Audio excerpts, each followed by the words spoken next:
Hola, buenos días. Soy Mireia del equipo de contenido de Top Doctors España y hoy estamos aquí también para hablar sobre las perforaciones timpánicas. Para ello nos acompaña el doctor Luis García Ibáñez. Buenos días, doctor. Buenos días, Mireia. Para quien no le conozca, el doctor es un gran especialista en otorrinolaringología.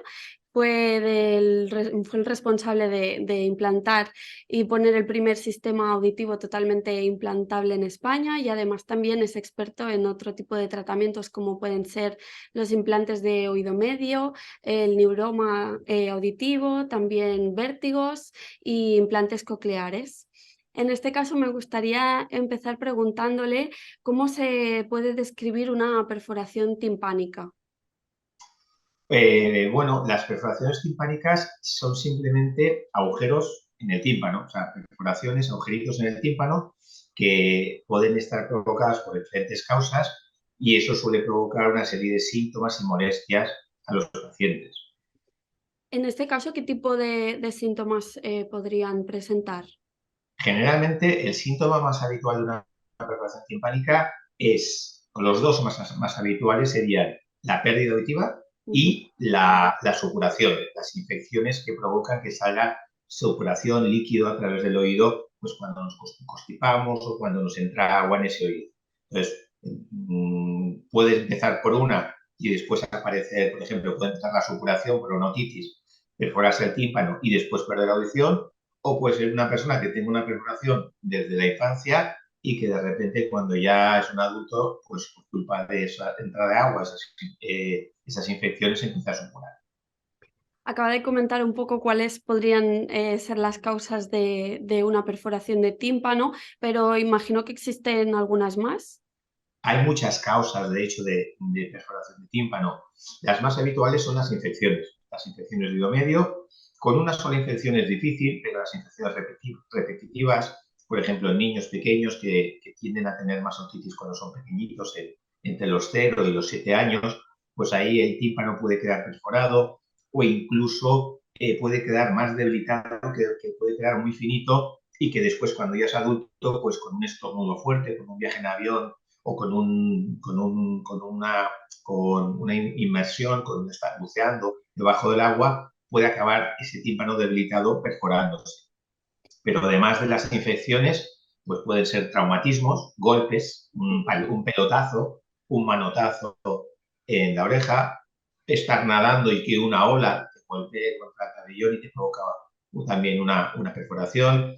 Luego existen las que se provocan, desafortunadamente, los propios pacientes con los famosos bastoncitos de limpiar el oído, que no son bastoncitos para limpiar el oído, que en ningún sitio pone que son para el oído.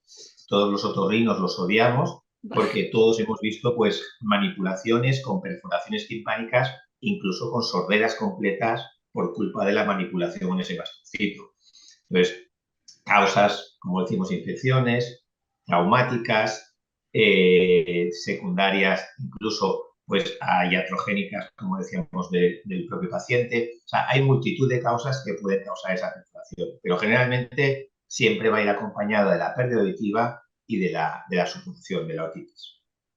En ese caso también iba por ahí un poco la siguiente pregunta que muchas veces nos hacemos o incluso imaginamos que solo por querer destaparnos a lo mejor los oídos no seremos capaces de perforarnos el tímpano, pero eso entiendo que sí que puede pasar igual que con un bastoncillo. Generalmente cuando hacemos un valsalva, que es la maniobra de tapar la nariz y tirar el aire hacia los oídos, eso se llama maniobra de valsalva, Ujú. esa maniobra debería ser una maniobra segura. O sea, pocas veces somos tan salvajes, tan bestias como para llegar a perforar un tímpano, excepto en los casos que, como comentábamos antes, ya han sufrido otitis, ya Vale. es un tímpano que es muy delicado, que es muy débil, y entonces esa membrana sí que es mucho más finita y al hacer un valsalva muy fuerte podemos provocar nosotros mismos una perforación tímpana. Cuando, Pero eso, no, perdona, pero eso no significa que no se pueda hacer el valsalva se puede claro, hacer, pero siempre con cuidado. exacto.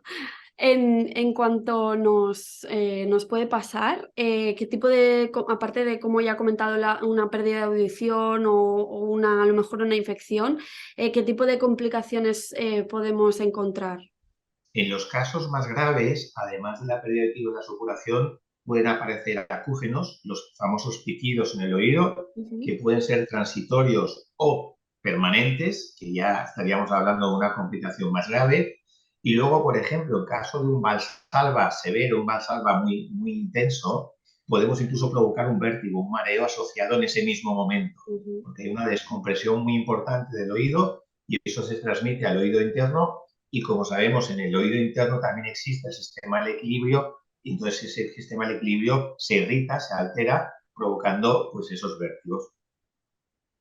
¿Y cómo podría ser su tratamiento? Y generalmente una perforación traumática, o sea, una perforación que acaba de ocurrir por un golpe, como decíamos, por un paletazo, por estar bañados en la playa, por un valsalva, generalmente lo que vamos a hacer es 1 o 2 meses de seguimiento para controlar, ver si el tímpano es capaz de regenerarse el solo, de cerrarse. Que un porcentaje alto de estas perforaciones traumáticas se suele cerrar. En cambio, las perforaciones que ya son antiguas, que son secundarias a otitis e infecciones que llevan tiempo y ahí, que llevan más de 1 o 2 meses, pues llevan años, esas difícilmente se van a cerrar. Y esas perforaciones, la única solución para cerrarlas va a ser quirúrgicamente, va a ser operando su oído para reconstruir ese tímpano.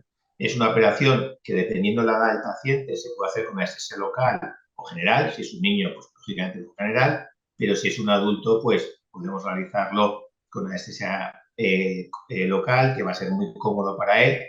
Y se utilizan diferentes injertos, habitualmente son injertos, son materiales del propio paciente. Podemos utilizar material de aquí, del trago, de pericóndio o cartílago, que son materiales idóneos para la perforación, o incluso fascia muscular que se obtiene un poquito más arriba del músculo temporal. Y esos materiales se introducen a través del tímpano habitualmente para reconstruirlo y repararlo. Si además de ese tímpano perforado los huesecitos están alterados, en la misma operación se puede corregir la rotura de esos huesecitos o incluso colocar una prótesis para que se recupere la audición, además de cerrar el tímpano. Después de una operación como esta, ¿cuál suele ser cuál suele ser el pronóstico? Generalmente estamos hablando de un torno a un 90% de éxito de las cirugías. El otro 10% suele estar asociado a que a veces los oídos pues son oídos que, como digo, eran oídos crónicos con supuración y otitis, y eso provoca que el injerto pues fracase por la infección, pero entonces lo que se utiliza es otro tipo de técnicas hasta conseguir cerrarlo. Y luego, sobre todo, es la recuperación auditiva que se obtiene, que la pérdida auditiva la recuperamos y que ese oído es un oído que a partir de ese momento es un oído seco, que no supura, que no provoca otitis. O sea que la mayoría de las molestias que existían previamente se recuperan sin secuelas. Y ya por último me gustaría preguntarle si, bueno, ha comentado que muchas de las causas a veces son un poco circunstanciales. ¿Hay alguna manera de poder prevenir una perforación de tímpano? Cualquier persona que haya tenido otitis, que haya tenido infecciones o que incluso sepa que su tímpano es más delicado, porque se le ha dicho el pediatra cuando era pequeño o algún otro que lo ha visto, esas personas lo ideal es que hagan controles periódicos. No hace falta que sea una vez al año, pero que cada 2 o 3 años sí que visiten al especialista, al otorrino en este caso, para que puedan controlar que ese tímpano se mantiene bien. Porque a veces esas perforaciones son perforaciones silentes que no avisan, sino que se agujerea el tímpano y que no perdemos audición, porque la perforación es muy pequeñita, pero estamos expuestos a que nadando, buceando, duchándonos nos entre agua y provoquemos una infección. En caso de una persona de tenerlo, no haber tenido nunca otitis y tener una buena audición, en principio, solo en caso de sufrir un traumatismo o una infección, pues habría que revisarlo, si no, no hace falta. Pues doctor, hasta aquí sería la entrevista. Agradecerle una vez más el tiempo que nos ha dedicado y seguro que nos veremos en otra ocasión, y a quien nos esté viendo decirles que pueden pedir cita con el doctor García Ibáñez si lo necesitan a través de la plataforma de Top Doctors. Y nada, una vez más agradecerle este ratito y que nos haya podido explicar un poco más sobre el tema. Muchas gracias, espero que sea de ayuda para las personas que lo necesiten y estamos a su disposición para lo que quieran. Muchas gracias. Gracias.